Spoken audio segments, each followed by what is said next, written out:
episódio da semana, falamos com o editor, diretor criativo e consultor para o mercado editorial, Daniel Lameira. Ele é um dos fundadores da Antofágica, editora que traz os livros clássicos para os novos tempos, e está à frente da direção editorial da Aleph. Dani também já passou pela Intrínseca, Novo Século, Leia, Finac e Livraria da Vila, e em 2015 foi o primeiro vencedor do prêmio Jovens Talentos. Neste mesmo ano, Lameira criou o curso Vida do Livro, direcionado para quem quer entender o mercado editorial, e que desde então já formou mais de 1.000 alunos. Neste bate-papo, ele fala sobre a nova edição do curso, que volta renovado, passando por todas as etapas da produção de um livro. Discursa sobre o estado atual do mercado editorial, da sua visão sobre os erros, acertos, das chances perdidas e sobre suas crenças para o futuro do setor. Além disso, ele fala ainda sobre o trabalho que tem feito na Antofágica e conta como foi ser o presidente da categoria Literatura na primeira edição da CCXP Awards. Esse podcast é um oferecimento da MVB Brasil, empresa que traz soluções em tecnologia para o mercado do livro. Além da MetaBooks, reconhecida plataforma de metadados, a MVB oferece para o mercado brasileiro o único serviço de EDI exclusivo para o negócio do livro. Com a PubNet, o seu processo de pedidos ganha mais eficiência. E já ouviu falar em POD, impressão sob demanda? Nossos parceiros da Livro são referência dessa tecnologia no Brasil, que permite vender primeiro e imprimir depois, reduzindo custos com estoque, armazenamento e distribuição. Com o POD da Livro, você disponibiliza 100% do seu catálogo sem perder nenhuma venda. Esse é o episódio número 228 do podcast do Publish News, do dia 1 de agosto de 2022, gravado no dia 28 de julho. Eu sou o Fábio Errara e esse episódio conta com a participação de Thali de Menezes, Karina Lourenço e Thalita Facchini, e a edição de Fábio Errara. E não se esqueça de assinar a nossa newsletter, nos seguir nas redes sociais, Instagram, YouTube, Facebook e Twitter, todos os dias com novos conteúdos para você. E agora, Daniel Lameira. Obrigada, Daniel, por você estar participando aqui com a gente no podcast, por ter aceitado o nosso convite. Eu que agradeço. Você aqui para falar com a gente. Você sabe que eu adoro o trabalho de vocês. Muito obrigada. Daniel, eu tinha várias perguntas Já tenho várias perguntas para fazer para você durante essa nossa conversa, e eu acho que eu quero começar falando sobre a vida do livro, que eu acho que é o seu projeto, seu maior projeto, né, que já tem anos que você cuida disso.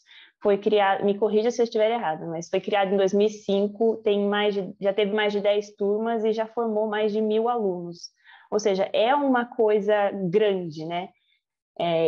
E agora você está lançando essa nova edição que vem diferente das anteriores, de um modo geral. Foi 2015, na verdade, que comecei. 2015. Mas é isso, foram 10 turnos, todo o resto tá certo. Mas, assim, era um projeto muito pouco ambicioso no começo, assim.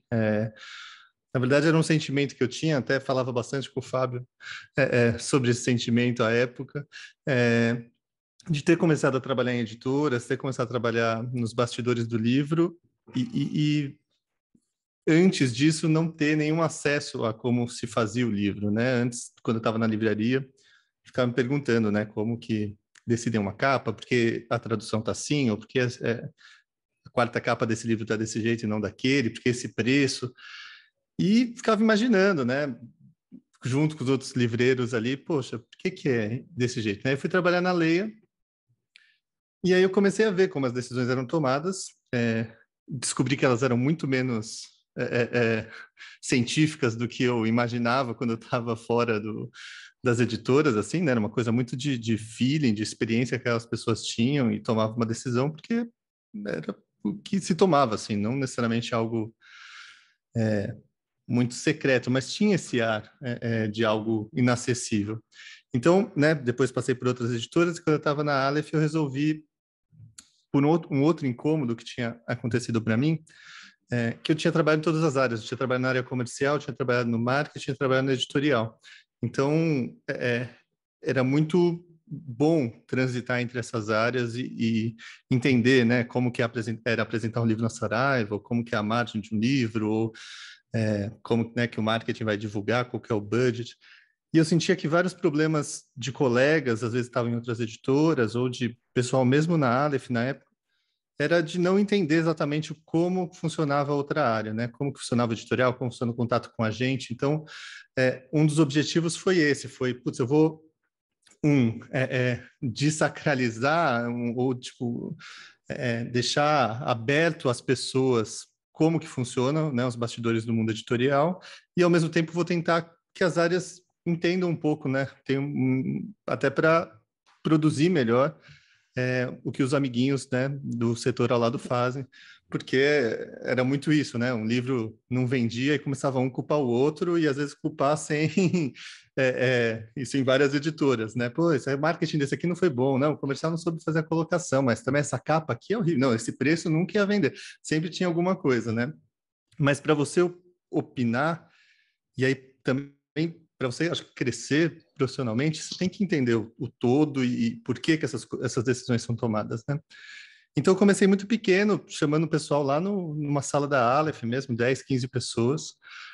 Aí começaram alguns lugares me chamar para dar também, então dei no barco, vim aqui no Rio dar em alguns lugares.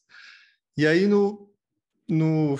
antes da pandemia, eu dei a primeira turma online, para mim foi uma grande surpresa, que antes eram 15, 20, 30 alunos, e vieram 650 alunos.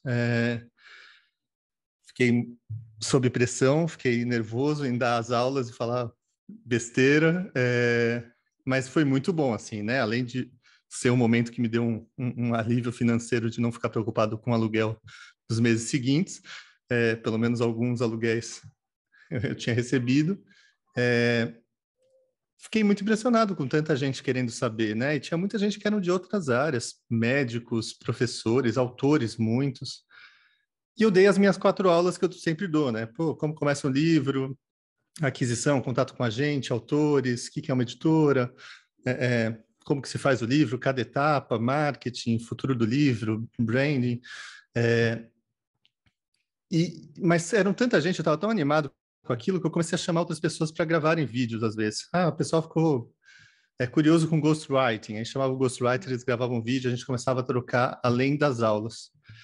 E aí quando, né, começou a pandemia, agora passaram 2 anos e pouco que eu dei esse curso, eu não tinha dado nenhum depois dele, mas eu me senti pressionado a, se eu desse de novo, fazer com mais responsabilidade ou com mais cuidado do que eu tinha feito anteriormente, né?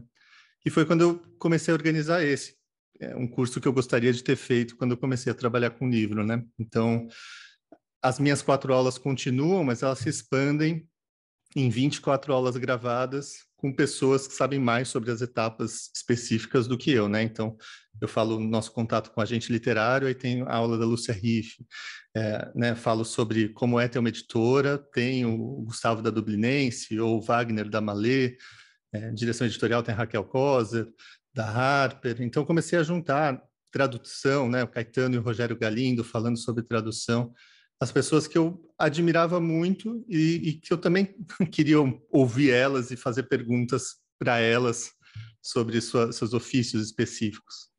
E aí ficou, tem umas aulas... Quanto tempo que demorou para você formar essa galera toda e conseguir fazer esse curso, essa edição? Que eu fazia isso paralelo às várias outras coisas que eu tenho feito, né? Então, ao trabalho na Aleph, ao trabalho na Antofágica, uma consultoria para Boutique Filmes, que eu também dou.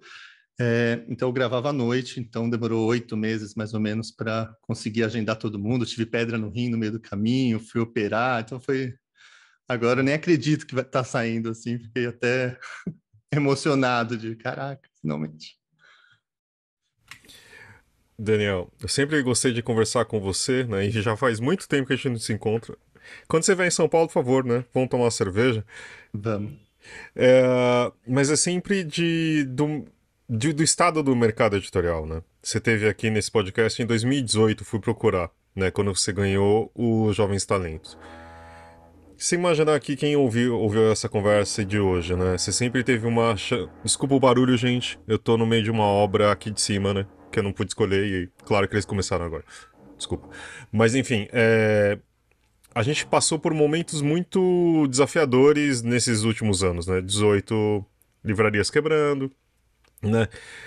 Pandemia e agora, tipo, começando apontando para baixo uma queda e uma Bienal que foi uma explosão, assim, né? Tipo, é, como que você acha que é o estado desse ano? O que você imagina? Você acha que aquilo que a gente tinha falado de tanto conservadorismo que tinha no mercado começou a mudar isso?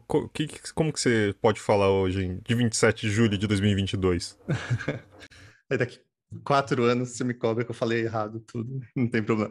Bom, eu tenho essa visão muito carinhosa, porém crítica, com parte do mercado, assim, que eu acho que a gente às vezes assume uma posição muito, é isso que você falou, né, conservadora, de manter as editoras como sempre foi, e dava certo, e vamos manter assim, e acompanhando pouco, acho que as mudanças, principalmente nos últimos 10, 12 anos, pós-redes sociais,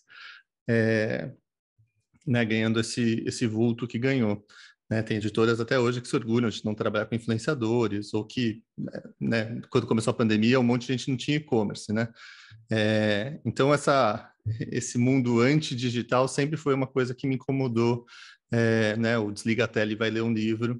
E eu digo isso porque eu acho que esse cenário que a gente está passando, para mim, ainda continua um pouco disso. Acho que a pandemia obrigou algumas editoras a tomarem alguns passos, né, de dar uma atenção maior a esse universo digital, mas também agora que, né, está um pouco amenizando, não necessariamente elas estão muito continuando a pensar coisas novas nessas áreas. Então, eu tenho uma visão um pouco pessimista no sentido de, eu acho que o mercado vinha caindo, né? Vocês têm notícias aí com a Marida Nielsen falando, né? 10 anos consecutivos de queda, né?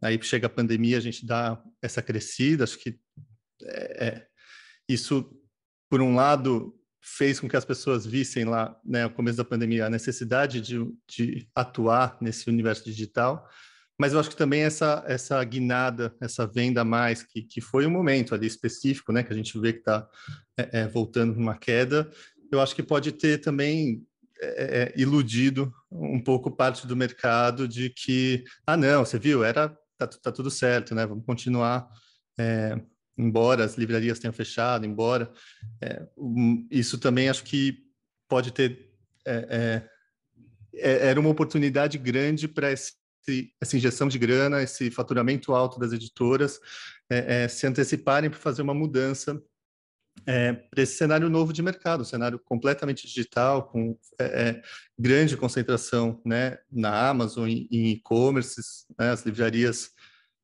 um cenário de livrarias independentes, um cenário de livrarias independentes muito interessantes, mas e a leitura crescendo, mas nada que chegue perto do que foi, né, as megastores com Cultura, Fnac, Saraiva. Então eu vejo isso, eu vejo como com essa angústia, essa ansiedade que às vezes eu tenho de achar que o livro, a gente tem tanta coisa bonita, a gente tem um trabalho tão cuidadoso em conteúdo no mercado editorial e que a gente podia expandir isso para além do que a gente está fazendo há 30, 40 anos. Só para dar uma continuidade, para não parecer que o Daniel é essa pessoa ranzinza de toda e sempre... Eu acho que você sempre tem um lado bom também. Mas e coisas que a gente avançou, né? Coisas que você admira? Cara, eu acho que tem um cenário muito legal de editoras pequenas, sabe?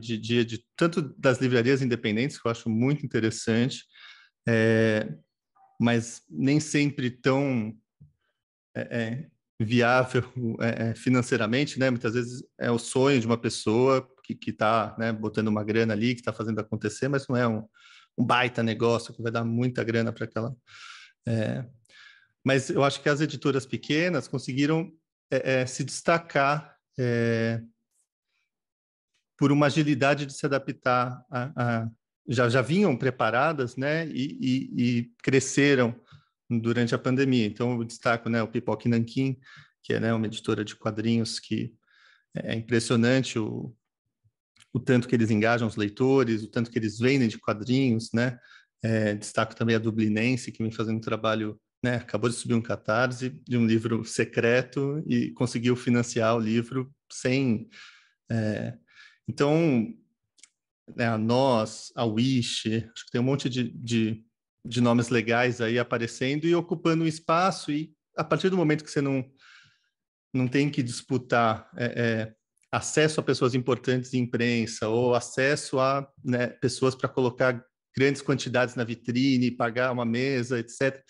Né? No digital, pelo menos nesse começo, ainda tem uma aproximação de condições, né? Todo mundo vai ter um Instagram lá, todo mundo vai ter, né, uma página nos e-commerces com livro disponível igualmente, né? Beleza, um pode estar no e-mail marketing, outro pode estar com uma condição melhor, mas eu acho que aproximou as condições de grandes editoras com pequenas que vêm em seus nichos, às vezes vendendo mais nesses nichos do que os grandes grupos conseguem vender. Né? A Antofágica, eu vejo muito disso com os clássicos, por exemplo. Eu queria ampliar um pouco a pergunta do Fábio sobre o conservadorismo, que a primeira vez que eu vi o seu curso, Vida do Livro, a primeira coisa que eu pensei foi, poxa, eu queria ter tido esse curso em 2017, porque eu fui freela, eu entrei no mercado editorial como freela, eu trabalhei em freela em muitas áreas, eu já fui diagramadora, do marketing, da gráfica. Cada momento eu achava que eu sabia sobre o processo editorial, mas quando você muda de setor, é diferente. Até mesmo em uma mesma editora, já aconteceu isso comigo, eu trabalhar em diferentes setores em uma mesma editora e reaprender tudo que eu achava que eu já sabia. Então, esse tipo de curso é muito importante. E a gente, quando a gente está no interno, a gente não percebe. Aconteceu comigo, eu trabalhei muito tempo como diagramadora, eu achava que eu sabia como se fazia um livro. Mas aí eu fui para a produção, aí tudo mudou. E num momento no seu curso, você teve que enfrentar essa dificuldade das pessoas aceitarem que elas não sabem sobre todos esses processos, quebrar um pouco essa mentalidade conservadora, sabe? Eu sei tudo, e ver que a todo momento a gente está aprendendo coisas diferentes e que os outros setores têm coisas muito diferentes que a gente não vê. O livro ele é muito maior do que parece, né? Demais, Karina. Obrigado pela pergunta, que é super interessante. E assim, eu acho que quem chega no curso já está um pouco desarmado, né, porque normalmente viu as divulgações ou me viu falando em algum lugar, para estar aberto ao que, né, as outras áreas podem acrescentar. Mas eu acho que tem o que você falou de estar na editora e a gente não ter noção dessa amplitude, né? Eu acho que é algo que faz falta, né? Eu já trabalhei em editoras que é isso, os editores não sabem quanto que vende do livro que eles contrataram, sabe? Os editores não têm noção dos custos, ou se o livro se pagou. E eu vejo muito essa troca, e né, já dei várias aulas também, vários cursos gratuitos para pessoas com baixa renda, porque eu acredito que você saber, não só das outras áreas, mas saber essa parte financeira, essa parte estratégica da editora, te possibilita crescer, né, e alcançar, porque às vezes você quer continuar até na sua posição, né, quero continuar diagramando, mas eu queria fazer, né, página, sei lá, um projeto mais ousado, com sangria e com um Pantone aqui. Às vezes, só você querer isso, alguém pode te falar um não e, não dá por causa disso. Só que se você souber isso tudo... Comigo, só um comentário, aconteceu isso comigo, eu ir para o financeiro, e descobri, eu lembro que para mim foi incrível, eu descobri que o SBN tem valor, o SBN é um produto que a gente compra, tem um custo ali. Tem. E se você recebe esse não do Pantone... ou de querer contratar um tradutor com uma lauda mais cara, ou de querer dar mais royalties pronto, sei lá, se você quiser pensar. Às vezes você recebe um não ou, né, de um diretor, ou do dono, ou de um gerente, que te impede ali de fazer aquilo e você vai aceitando aquilo dentro da cultura da empresa. É assim que funciona, né? É assim que é. Mas quando você tem acesso a todas as informações, você consegue argumentar, né? Pô, não, eu quero pagar royalties para esse tradutor, porque eu acho que esse tradutor vai gerar X de venda, que vai gerar X de margem, que vai compensar a gente ter feito isso, isso, isso, né? Ou Pantone na gráfica, a gente tem uma solução, né? Dessa forma para manter um custo mais baixo, eu vou fazer, sei lá, menos páginas para. Então você capacita os profissionais até essas conversas que são muito produtivas, mas em alguns lugares são incômodas também, porque em alguns lugares as pessoas só queriam que você continuasse fazendo as coisas. Às vezes nem o seu gerente tem essas informações, né? Às vezes você está trabalhando, né, no editorial e vai falar com o seu gerente não sabe também, ele só está reproduzindo o que ele ouviu e a gente fica, às vezes, parado por não saber que dá para se mexer. A Raquel Coser brinca comigo que meu curso é para formar profissionais insuportáveis. Que, que é exatamente isso, é você ter estofo para ter uma conversa em alto nível, assim, né? Com um autor ou com qualquer pessoa de uma editora. Daniel, você dá esse curso desde 2015, não é tanto tempo assim, mas de alguma forma você consegue mapear um pouco quem é que te procura, se esse perfil mudou de lá para cá? Assim, é gente que já está no mercado e quer se aperfeiçoar, é autor independente, caras assim que estão vindo, que não sabem nada e talvez vislumbrem, entendeu? Um desejo de entrar nesse mercado. Você tem uma ideia de como é o perfil do pessoal que te procura? O que eu reparei muito de mudança, Thales, foi antes realmente eram pessoas que estavam, ou autores que queriam, né, ser publicados, ou eram profissionais que estavam ali no começo de carreira, ou às vezes até algum profissional já, né, uma posição mais legal, mas que queria entender a estrutura. E com o passar do tempo eu fui vendo um interesse de pessoas em todas essas áreas também, mas com um viés mais independente de atuação, né? Então, um autor que não necessariamente ele quer, né, ser publicado por uma grande editora, mas ele quer entender, né, até para se autopublicar ou para achar uma outra solução. Muita gente também querendo abrir editoras, que também era algo muito difícil, né? Há 7 anos menos, mas há 10, né? De você achar soluções gráficas mais baratas, de você ter uma distribuição, você não conseguia se cadastrar numa grande rede, se você fosse uma editora pequena no passado, né? Hoje você bota o marketplace no e-commerce e está vendendo ali, o seu livro aparece tanto quanto da companhia.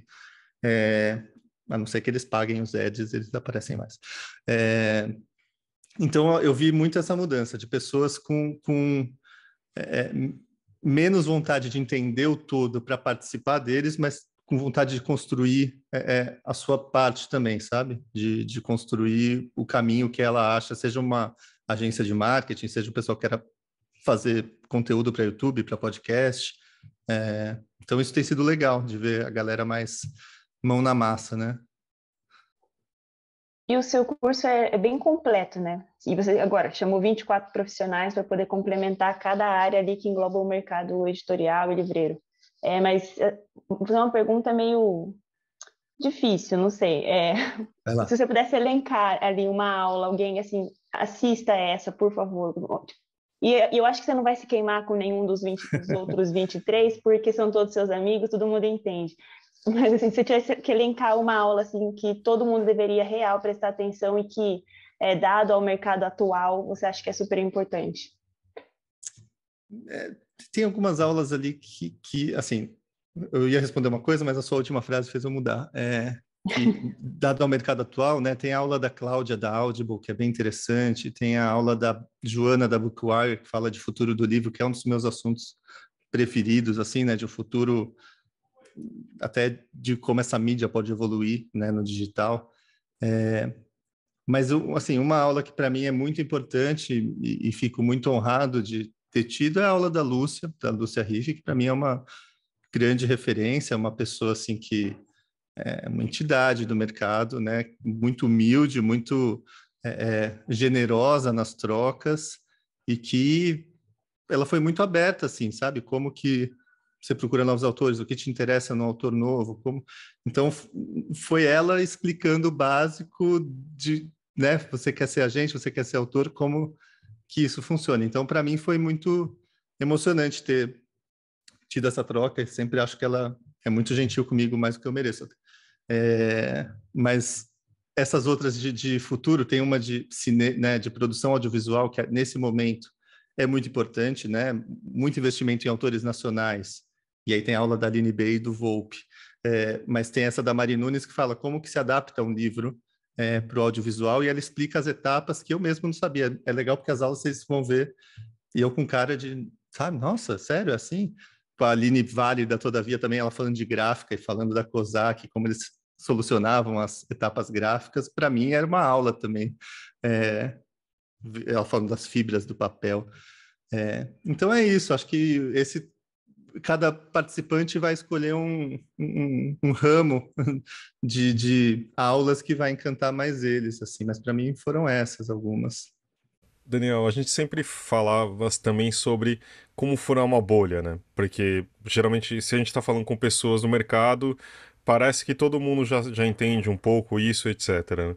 Só que você sempre esteve interessado, isso há muito tempo, em game, e em séries, e filmes e outras coisas, né?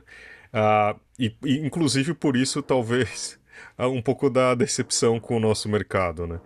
Como você acha que em um futuro, tudo bem, isso é do digital, mas tentar ser um pouco mais específico nisso, né? Do tipo, se você fosse dono de uma dessas grandes editoras e pudesse fazer o que alguns deles fazem, eles mandam e todo mundo faz, sabe? O que você acha, que caminho que acho que a gente deve seguir por aí? Eu acho, assim, que as editoras podiam ter uma área de research and development, sabe? De pesquisa e desenvolvimento. Principalmente para estar olhando para novos mercados digitais e formas de monetização no digital, além da venda de um e-book, né? Olhando com carinho para um futuro do HTML, do EPUB 4, de aplicativos de assinatura e ganho de recorrência, né? Em troca de conteúdos digitais. Acho que contratar profissionais que entendam do digital, não só para, né, você sabe bem, várias vezes pessoas que entendem do digital na editora, às vezes são relegados a um canto ali, é um estagiário, é um cara da internet, mas alguém que entenda, que consiga ver, né, os caminhos que o Spotify está tomando, o caminho que o Storytel está tomando, esses aplicativos novos que estão aparecendo para influenciadores criarem conteúdo, né, a Hotmart, o Sparkle, será que as editoras não poderiam também? E aí tem até algo institucional, né? Será que uma SNEL, uma CBL não poderia também instigar essas conversas e a criação, às vezes, de produtos que as editoras possam usar nesse digital? Então, acho que esse olhar para como gerar outras formas de monetização no digital, que não seja só a venda de e-book, e agora o audiolivro também, que está chegando, acho que está chegando, né? Que está chegando no Brasil agora, né? Muito atrasado comparando os outros, né? Com o Storytel, com a Audible chegando. Mas, bom, essa é uma frente. Eu acho que a outra frente que eu acredito muito também vem do digital, que é você não produzir e decidir os livros e depois... Quer dizer, as pessoas podem fazer o que quiserem, né? Então, dado isso, eu estou dando algumas sugestões para caso elas queiram fazer o que eu gostaria que elas fizessem. Então, eu acho que perceber os nichos, então você entender como as coisas se comunicam na internet, que tem grandes rios de assuntos, de conteúdos, e que você tem que fazer, né, parte deles, você não impõe mais o que você quer dizer, né? Eu tenho esse livro, eu vou impor que o assunto é esse, e se o assunto não é, seu livro morreu. Então, acho que tem que ter uma flexibilidade que até um impacto isso na decisão dos livros que você vai contratar e como você vai lançar. Então, né, essa lógica mais fordista de contratei um livro que eu achei interessante, outra equipe fez o livro, vai chegar no marketing com um briefing, o comercial vai... Eu acho que isso não deveria mais acontecer assim, né? Deveria ter uma troca muito enfática do que está acontecendo, como que a gente pode criar um livro que vai né, instigar criadores de conteúdo a falarem sobre ele.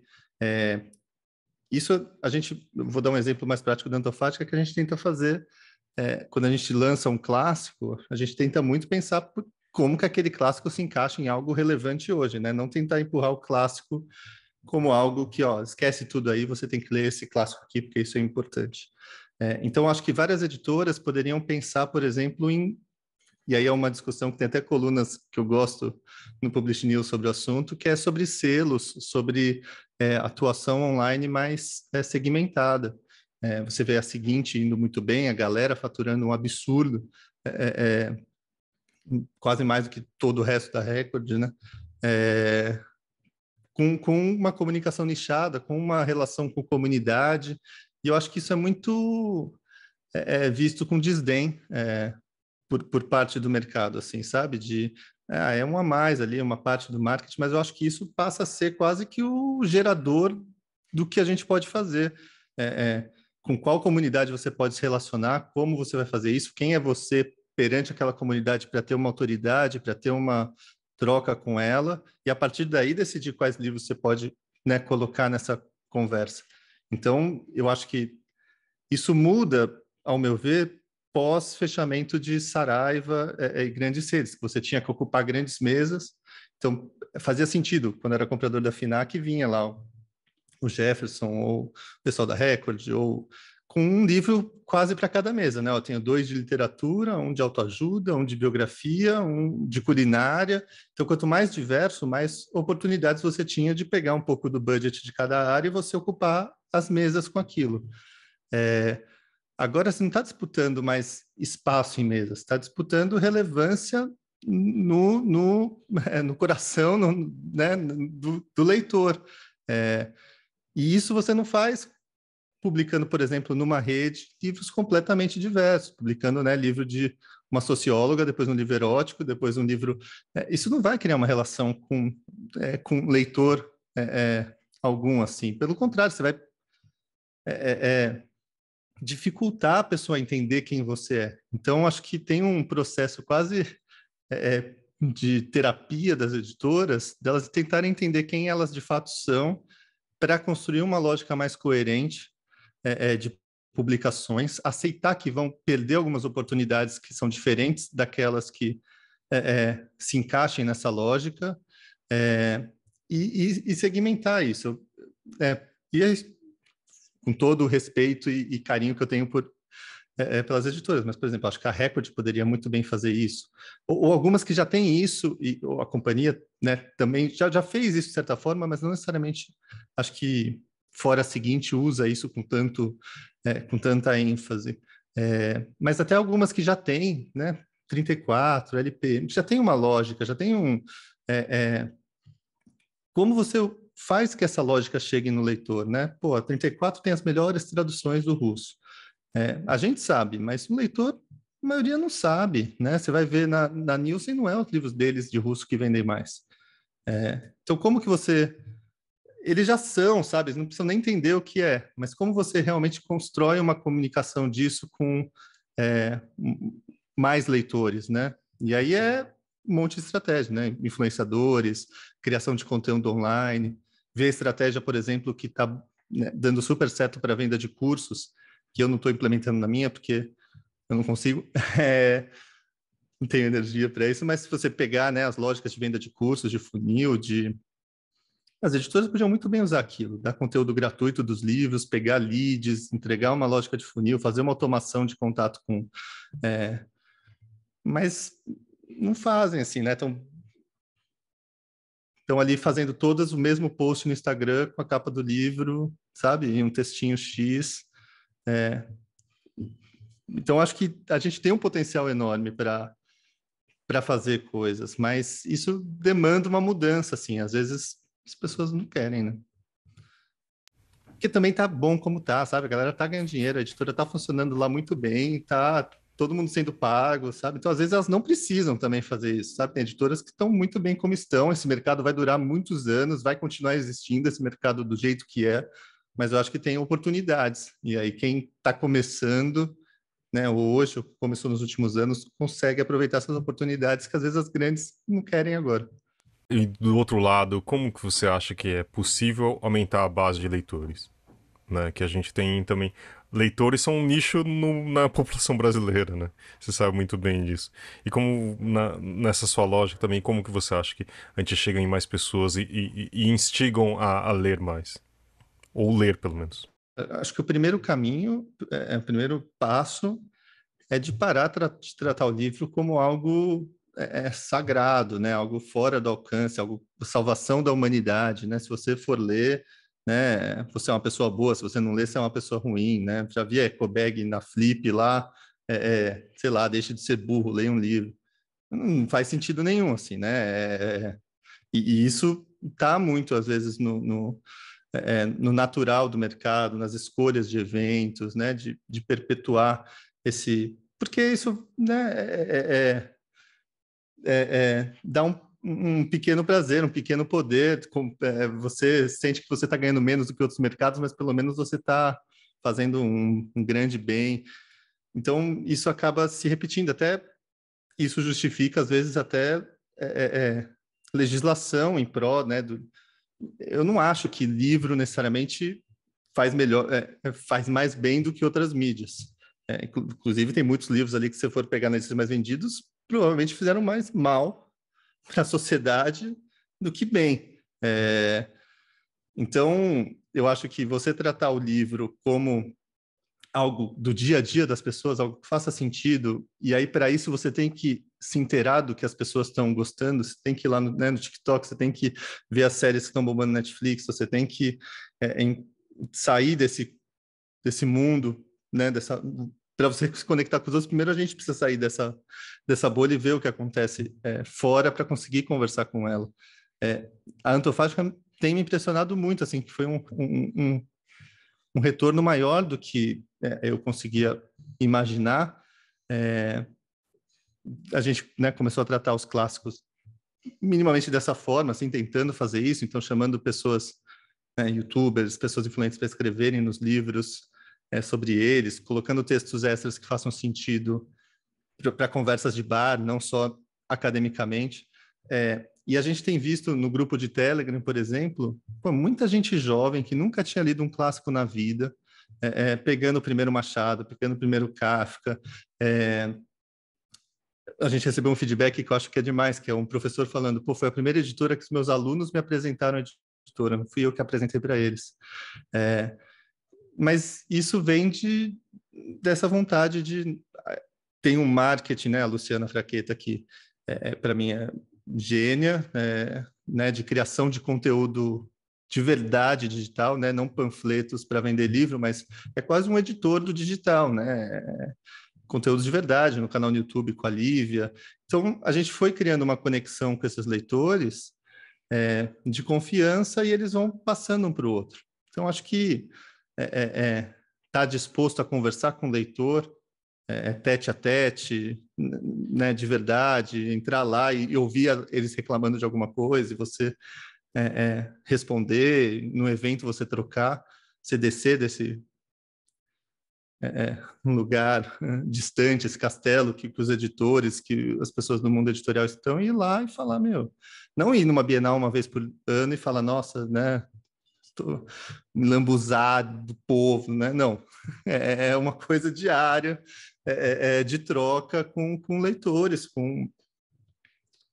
mas não sei, eu acho que isso vai acontecer mais com profissionais novos entrando no mercado, que já vem com experiência disso, sabe? Que já vem, às vezes, de livraria, ou que já vem de troca com mais pessoas ocupando posições de poder, do que uma mudança dessas pessoas passarem a querer isso. Daniel, eu tenho duas perguntinhas meio que saindo agora desse universo do Vida do Livro, e nem tanto. A primeira é mais uma curiosidade. Você ali por trás da Antofágica e tal, eu queria saber qual clássico você gostaria de publicar que saísse pela Antofágica? Você tem algum especial? A gente tem discussões imensas, cada um querendo colocar os clássicos que gosta na fila ali. Eu coloquei já um que eu queria muito, que é o Ilha do Tesouro, foi o 4º livro, era um que eu queria muito ter feito. Tem um que eu gosto, mas não necessariamente... O Moby Dick era outro que eu queria muito ter feito, está saindo agora, né? Foi um tour de force, assim, para lançar, mas ele foi um dos livros, né? A edição da Kozak, tanto do Moby Dick como do Bartleby, foram inspirações, assim, para o que a gente faz. Mas eu queria ter um livro que eu gosto, que é O Homem que Era Quinta-feira, do Chesterton. O Moby Dick ali. Que eu queria lançar, queria fazer uma edição diferente dele, mas admito que acho que os maiores, Machado queria muito ter feito, e a gente fez, então acho que esses grandes, eu tô feliz com eles. Bom, a segunda pergunta aí já é um pouco mais diferente mesmo. Você foi curador, né, presidente ali da categoria literatura do CCXP Awards. Eu queria saber como é que foi toda essa experiência de lidar com isso, de receber os livros, de analisar, de montar toda essa estrutura. Como é que foi? Poxa, foi muito legal. Quando o Forlani e Ivan me convidaram, eu fiquei muito, muito feliz, assim, honrado de receber esse convite. E acho que tudo isso que a gente vem falando eles me chamarem, acho que foi um reflexo de toda essa conversa que a gente está tendo, e ao mesmo tempo acho que a nossa postura, né, dentro do prêmio está ligado a isso também, né? Era um prêmio que eu queria muito que não fosse equivalente a outros prêmios que já existem, né? Que não fosse equivalente ao Jabuti, o Prêmio São Paulo, que tem, né, seus papéis importantes, mas que tem um critério de análise que prioriza alguns critérios, né, que fazem aqueles livros ganharem. Eu não queria que fossem necessariamente esses critérios que pautassem a escolha do prêmio da CCXP, porque ele está ligado a um evento, né, enorme, um evento repleto de fãs, com muita paixão, né, cosplays. Então, ele tem uma força, uma vibração ali que eu acho que tinha que estar refletida, né, no livro. O pessoal que se empolga muito com os grandes blockbusters, que fica emocionado, e eu acho isso muito, muito bonito. É uma cultura popular mesmo, assim, né? Não, a gente fala de cultura pop, mas é isso, né? As pessoas vão lá e gostam daquilo, de fato. Então, eu queria muito que o prêmio considerasse isso e considerasse também, claro, pautas inclusivas, né? Um cuidado de prestar atenção, né, em quem realmente está criando conteúdo importante nesse momento que a gente está vivendo, tão preocupante, né, e desesperador, né, 27 de julho aqui de 2022, que a gente não sabe o que vai acontecer daqui 3 meses, né? É uma maluquice. Então, infelizmente, os outros presidentes também, né, a Marina Persson no cinema, a Andresa com criadores, etc., estavam com pensamentos muito semelhantes. Então, acho que, assim, a coisa mais importante que eu acho que eu fiz foi a escolha dos jurados. Foi ter escolhido jurados que eu acreditasse que fossem considerar também isso. Então, né, teve o Jiro Takahashi, né, criador da coleção Vagalume, que eu achei que já dava um ar do que a gente estava querendo. Tinha a Camila von Holderfer, né, crítica literária também, que também acho que dava essa validação. Tinha Afrofuturas, né, criadoras de conteúdo, né, sobre ficção científica, sobre o mundo, né. Então, essa escolha, né, a Anne Kiangala, a Semaia Oliveira, né, na não ficção também, que está lá criando conteúdo com o Mano Brown no Mano a Mano.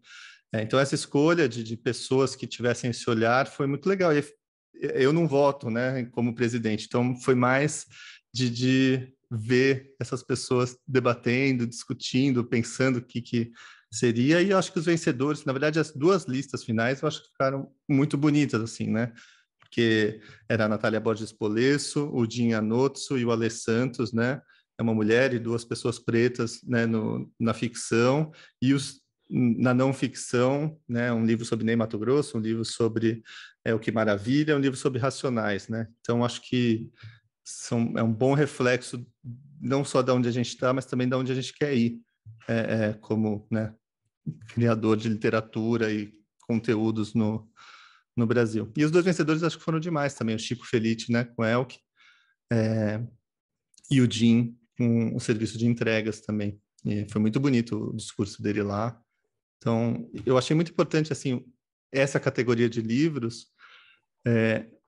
Foi difícil, porque a gente tinha prazos curtos para decidir as coisas, mas eu achava tão importante eles terem colocado isso lá, sabe, do lado de cinema, do lado, sabe, e aí ali no evento você vê, né, os grandes atores do Brasil, os grandes cineastas, os donos, sabe, as pessoas que realmente tomam decisões que vão pautar a cultura brasileira, né, em parte ali a institucional, né, de cinema, olhando livros, olhando ali, vendo os livros que a gente selecionou, né, no palco, tendo que prestar atenção naquilo e tendo que ver o Jim lá e subir. Acho que isso coloca o livro num lugar relacionado a essas outras mídias, igual o Fábio falou, que eu gosto muito e que eu acho que é um caminho para a gente criar mais leitores.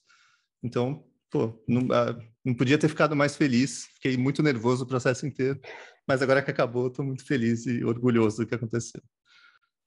Só lembrando que no episódio anterior a gente conversou com o Jim e ele é ótimo, né?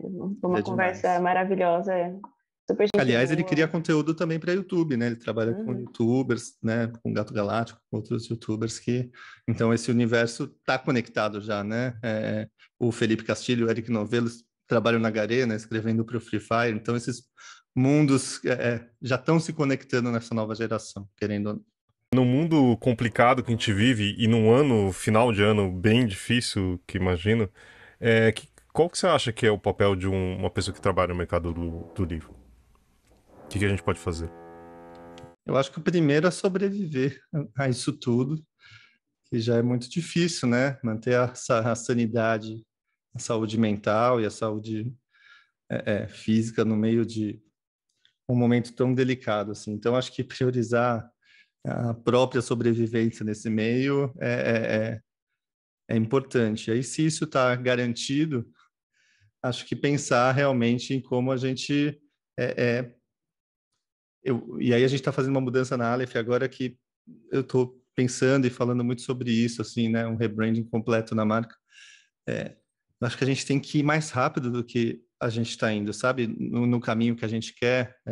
Eu acabei de ler o livro do Siddhartha, lá, O Sonho Manifesto, saí, sabe, com os dentes trincados. Falei, meu, a gente está muito lerdo, a gente tem que caminhar mais rápido, sabe? O mundo vai ter uma crise climática, a gente está, né, num momento que a extrema-direita está dominando o país, um crescimento não só do Bolsonaro, né, mas de um bolsonarismo que pode transpassar ele, né?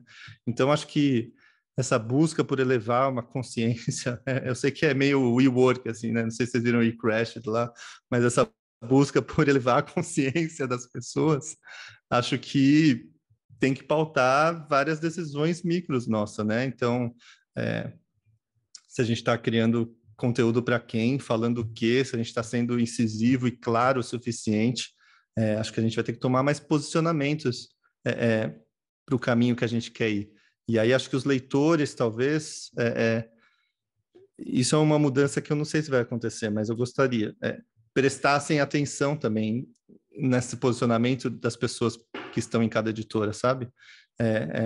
Tem editoras que realmente estão preocupadas com esse futuro, né? E pessoas ali que estão preocupadas, mas tem outras que não necessariamente estão preocupadas em ganhar o dinheiro deles ali e às vezes até com pautas diferentes do que o leitor possa, né? Seja o que o leitor pense. Então, acho que as editoras se posicionarem para fazer essa mudança, a gente profissionais instigar isso a acontecer mais rápido, se você tiver numa condição, né, de ganhar seu salário, estiver bem, etc., né, não se coloque em risco para fazer talvez isso nesse momento, mas eu estou muito angustiado em deixar isso mais claro, sabe? Na Antofágica a gente vai lançar agora o Desobediência Civil, né? A gente lançou em 1984 com uma posição muito clara também do que a gente estava falando, seja o ABC do Criolo também no Machado, no Macunaíma, a gente tenta deixar muito claro, talvez pudéssemos até deixar mais, na Aleph, que a gente sempre falou de futuro, de um mundo nerd, etc. Eu acho que não tem mais isso, acho que agora é usar esse futuro para falar, putz, olha onde a gente está, né? Olha o que pensar hoje, pensar como a gente pode mudar. E as editoras acho que podiam fazer também mais ações para justificar até esse não imposto da área, mas ações sociais mesmo, mas que, não sei, assim, as editoras podem falar que não divulgam, etc., mas que doam para X mas pô, que editora que está hoje fazendo ações que fazem a diferença no mundo de leitores, assim, né? Isso é um espaço, até se você for pensar mercadologicamente, que pegaria muito bem se uma editora ocupasse, né? De realmente estar preocupada em formar novos leitores, de ser democrática, de ser... Mas aí, por que não toma? Aí a gente tem que ver, né? Será que uma grande multinacional quer tomar essa posição, né? Seja a Bertelsmann com a Penguin, seja a Harper, seja... ou os grandes donos de editora que querem fazer essas ações mesmo. Por isso que eu estou muito empolgado com as médias e pequenas, assim, eu acho que ali tem uma chance da gente dar ao livro um pouco desse sentido que o todo acha que ele tem, sabe? A gente fazer jus um pouco mais a isso. Acho que é uma frase bonita aqui para acabar a nossa conversa, né, Daniel? Acho que... Espero que... Acabei de fechar as portas em todas as editoras do Brasil para eu trabalhar. Mas tudo bem. Pelo contrário. Acho que tem que ter um pouco dessa visão realmente um pouco mais crítica do que falar só que a gente está fazendo as coisas certas também, que pode ser durar por um momento, mas que nem se falou, de repente, daqui a pouco, e não é tanto no futuro assim, pode ser mais problemático, né? Mas enfim, antes de te agradecer, a gente só queria falar das indicações. Eu queria começar dessa semana, que eu sempre termino, né? Porque tal, e queria mudar um pouco. Falando em coisa que faz muito tempo, eu tenho retomado algumas coisas, e uma coisa que fazia muito tempo era ir no cinema, né? Tipo, e meu filho tá com 6 anos, e ele falou assim, ele nem lembra quando foi a última vez que você foi no cinema. E ele, tipo, né, tem aquela idade e tal. E eu fui num filme que, assim, eu adoro ficção científica e adoro a Pixar, e eu tinha ouvido falar muito mal do Lightyear, né? Só que assim, foi pra mim um sentimento de quando eu vi Star Wars quando eu era pequeno, sabe? Tipo, eu achei incrível, e assim, tudo bem, eu tava com minha companheira, ela falou assim, nossa, é bem nerd, né? Eu gostei, mas é muito fechado por um público, eu acho, né? Porque ela falou assim, nossa, é muito Star Wars, né? E tem um monte de referências, 2001, tem Star Wars, tem, tipo, com tudo que você possa imaginar. E, tipo, tem uma parte que, sei lá, tipo, o fato da comandante da base e do Lightyear ser ele ser do nível médio e, tipo, uma pessoa preta, mulher, lésbica, sabe, ser a comandante da base, etc. É muito bonito, sabe? E, tipo, são coisas muito emocionantes. Acho que pra mim tinha tudo que um filme da Pixar às vezes faz sentido, que é me emocionar e me levar de novo pra uma coisa de quando eu era criança. E pensar sobre coisas do tipo que eu achei super difícil de lidar, que acho que quando você vê que quando é criança é muito difícil, que é o erro e a frustração de lidar com isso, né? De você querer insistir e tentar mudar e etc. Mas eu não sei porque as pessoas não gostaram tanto. Pode ser bem nerd e eu seja, né? Talvez eu tenha passado nesse teste, mas eu acho que vale a pena, tanto que tá em super poucos cinemas, mas putz, ver finalmente também numa tela grande com aquele som incrível foi muito legal. Eu espero. O Tony adorou também. Ele foi com a avó, eu não vi, mas ele foi com a avó e adorou. Tava falando, assiste pai. Pô, assiste, Daniel, é muito bacana. É muito bacana mesmo. Já que você abriu o microfone aí, fala pra gente o que você acha de uma coisa pra indicar aqui pros nossos ouvintes. Vou indicar coisa ligada à conversa, mas agora eu estou em dúvida, mas vou falar rapidinho. Então, tem esse Sonho Manifesto do Siddhartha, que eu acho que todo mundo tem que ler, é um livro pequenininho, assim, é emocionante mesmo, assim. Comprei alguns para dar para amigos, sabe, coisa que raramente eu faço, que eu fiquei realmente tocado. Tem um livro muito bom que saiu pelo Nesp, que chama As Guerras do Livro, Book Wars, que fala sobre o futuro do livro, esse momento digital age, né? O livro na era digital, que eu acho fundamental, acho que todo mundo devia ler, devia ser leitura obrigatória no mercado editorial, para a gente pensar um pouco para onde a gente pode ir. Mas eu vou seguir a sua linha e vou indicar, na verdade, uma série que eu acabei de ver também com o Antônio, que é o Turma da Mônica, que acabou de sair pela Globoplay. Eu sou muito fã, assim, do trabalho que eles estão fazendo. O Daniel Rezende, que dirigiu os 2 filmes, também dirige, né? Faz a direção geral da série. É muito bonitinho e tem uma relação com o nosso mercado, né? Porque pensar que isso nasceu ali, né? De uma inquietação também do Sidão, né? Do Sidney Guzman, de criar as Graphic MSPs, que eram histórias da Turma da Mônica escritas e desenhadas por outros artistas, que não a equipe do Maurício. E isso gerou, né, o primeiro e o segundo filme. Essa série não está relacionada aos quadrinhos, mas são os mesmos atores. E é muito, muito bonitinho, assim. Você vê, o Lições eu já saí chorando de cinema. E agora também essa série eu fiquei... E é um pequeno Agatha Christie de quem tem uma festa e a Carminha, que é a menina rica, toma um banho de lama na cabeça. E aí cada episódio é para você descobrir quem que fez isso. Então é bem um formatinho de coisa policial, sabe? Então, não sei. Sem Se vocês spoilers, que eu puderem, tô assistindo devagar, entendeu? Boa. Ah, eu amo Vai lá. spoiler. Por mim, podia contar já. Lá, lá, lá, lá. Boa, é isso. Valeu. Vai, Thalita, já que você tá aí, quer saber dos spoilers das coisas? Eu vou indicar Persuasão, o livro da Jane Austen. Eu vi que o filme saiu na Netflix e aí eu fui assistir. Mas antes de eu assistir, eu li as críticas, e aí depois eu acho que já fui assistir meio contaminada, assim, sabe? Mas é o clássico, o livro é melhor que o filme. Então, estou indicando o livro, mas quem quiser também assista o filme, porque, enfim, é levinho, assim, sabe? Eu achei que eles fizeram uma leitura diferente, se for comparar com os outros filmes da Jane Austen que foram adaptados para o cinema, para o audiovisual. Então, vai o livro e, de quebra, quem quiser assiste o filme também, que tá na Netflix. Boa. E você, Karina?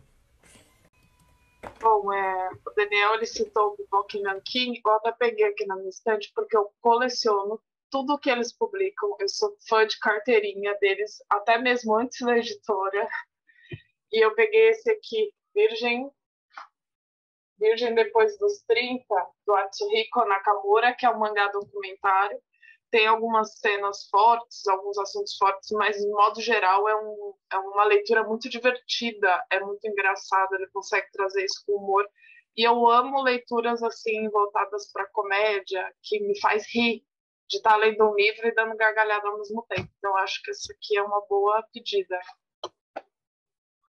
Muito bom. E você, Thales? Olha, eu vou pegar uma carona ali, porque o Daniel falou do livro do Siddhartha, né? Que é muito bacana. E eu tô com um livro aqui. A princípio, pode parecer que não tem ligação nenhuma, mas eles são um pouco aparentados, assim. É um livro que a Record soltou, que é o seguinte, Repensando o Nosso Mundo, 10 temas essenciais para o futuro da humanidade. Na verdade, esse livrinho aqui, ele é de uma economista alemã ultra vanguarda, assim, a Maya Goppel. Ela é muito legal. E é engraçado que o livro meio contradiz esse título meio ambicioso, né? Temas para o futuro da humanidade, não sei, porque, na verdade, ela parece uma amiga sua, aquela amiga super inteligente, sabe, que você tem, que você admira, assim, que um dia senta com você e começa a falar coisas muito sérias de uma maneira muito simples, assim, né? E tem aquela coisa lógica que os alemães têm, né? Assim, aquele negócio, atos, consequências, enfim, é muito, muito legal, assim. Eu me senti um pouco lendo aquelas propostas para o novo milênio do Ítalo Calvino, né? Do século XX, aquele século XX lá atrás. E é um pouco isso, assim, para pensar o que está acontecendo. Eu achei muito legal mesmo. Aliás, qualquer livro da Maya Goppel é muito bacana. A gente precisa ler. Vou atrás. Muito bom. Daniel, obrigado por estar aqui com a gente. Foi uma conversa muito boa, como sempre. E boa sorte no Vida do Livro e vai contando as novidades para aí no futuro. Valeu, pessoal. Obrigado. Pessoal que se interessou aí, www.vidadolivro.com.br. Aí vocês podem ver lá as informações. Então tá bom. Valeu, gente. Beijo. Legal, pessoal.